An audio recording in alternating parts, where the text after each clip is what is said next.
A lot of times we use Bible verses to imply or to put them into a context that they never really were intended to be a part of. So, what do we do about verses that are used constantly out of context to tell us about success and prosperity? Let's dig in.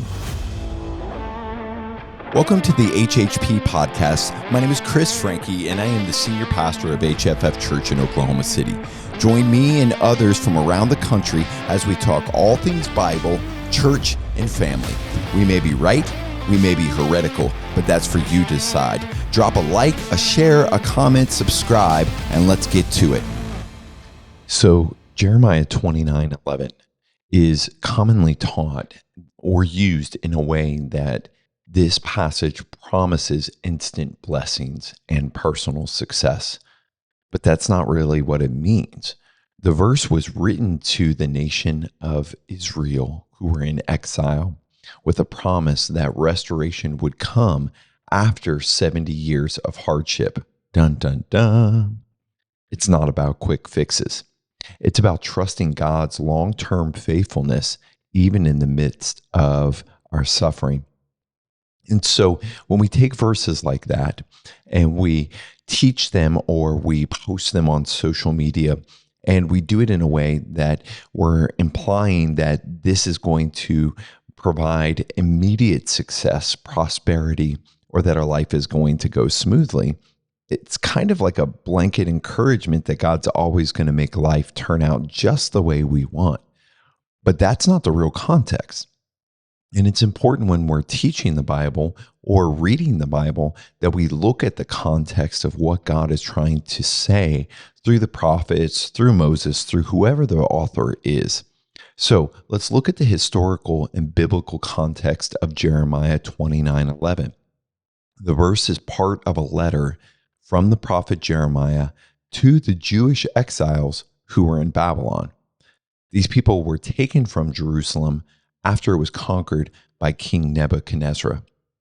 In verse 10, God says that they will remain in exile for 70 years before he will bring them back to their land. This promise is made in the middle of a judgment. The exile was a discipline or a judgment for Israel's unfaithfulness to the covenant that God had set before them. So we have to remember a couple of things, some key points for the contextual understanding of this passage in Jeremiah. One, it's a corporate promise. So this isn't an individual promise.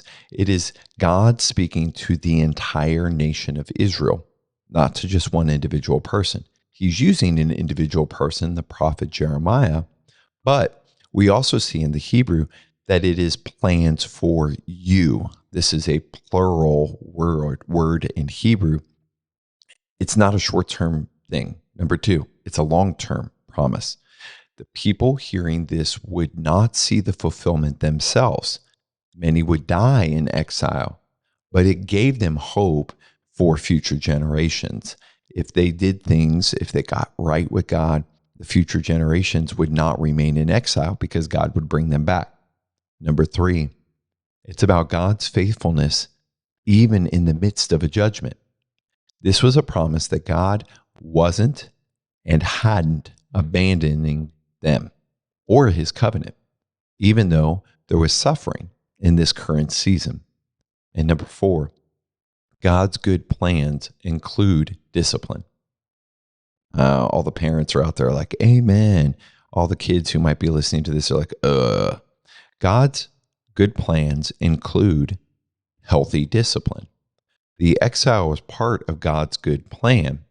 It would purify his people and ultimately help them be led to restoration. We see this also in Matthew 18 in the Gospels when it talks about conflict. The part of putting people outside of the camp, which is a form of exile, was not so that you could just, boom, I've cleansed myself of this person. This person is now dead to me. This is kind of how we do things in the church nowadays. That's not what God was trying to do. it was always about ultimately leading to a restoration. We need to be restored. That's part of God and all of humanity, all of creation, being restored back to exactly what God's good plan was for us and the creation. So looking back, this is not a promise to individual people in 2025 in the United States of America that God is going to rain down blessings upon you, and you're just going to have prosperity without a season of suffering or without a season of doing things or without seasons that are there. It's also not that, oh, well, this God is like this mean, judgmental God. No, all judgments from God are because of God's faithfulness for us to thrive, because he does love us, but it requires us to also do something, which is to be disciplined into the purification of the covenant. So God is faithful, even in the hard seasons. Suffering doesn't mean abandonment. Sometimes think of like when you're trying to lose weight or you're trying to work out or whatever, sometimes you suffer, your body hurts and all these things are happening. Well, that suffering should ultimately lead to you being healthier. Well, same thing. Suffering doesn't mean that God has abandoned you. It means that God is still with you, but there's something we're supposed to learn. There's something we're supposed to be refined into. There's things that are supposed to happen there. And God is being faithful even in those times, even if we don't like it. It also teaches us that we are to have hope in the promises of God, that those promises might also be long-term. They may not be instant. And that's really hard for us in the American culture because we want everything now, instant oatmeal, instant ramen, instant everything. God is way bigger than just the instant. He is always looking at the long term, both for humanity and for creation. And God's ultimate plan is not destruction. It is for restoration. So as Jeremiah 29:11 is commonly misquoted, it's commonly used out of context, we know that it's not a quick fix. It's not a prosperity promise. It's a deep assurance that God is sovereign, faithful, and working out his redemptive plan, even when we maybe don't understand exactly what that is. Maybe we don't understand how this fits into it, and maybe things kind of look bleak. We have hope that even in our exile, God is always working for restoration. If this podcast has blessed you, please consider supporting by visiting our website and making a donation.